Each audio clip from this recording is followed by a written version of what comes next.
غزني کې امنیتي منصوبینو د غزني ولایت اړوند روضي کوتل سیمه کې د کابل کندهار پر لویه لاره 2 کسان نیولي چې غوښتل یې 14 کیلوګرامه تریاک له بامیان ولایت څخه کندهار ته قاچاق کړي.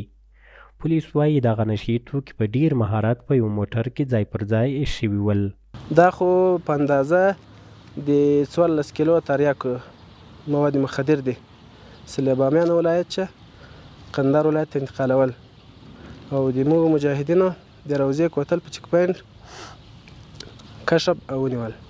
امنیتي مسؤلین وایي د نشهیي توکو د قاچاق مخنیوي په وړاندې مبارزه جدي ده. د دوی په خبره تېره اونۍ هم په دغه لویه لاره باندې 10 کیلوګرامه د شي په نوم نشهیي توکي نیولي وو.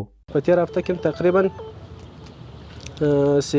10 کیلو شیشه او 1200 زیکب کولې موږ ګیر کړي دغه چک پوینټ باندې. غزني کې دا لومړی ځل نه دی چې امنیتي چارواکي د نشهیي توکو د قاچاق مخنیوی کوي.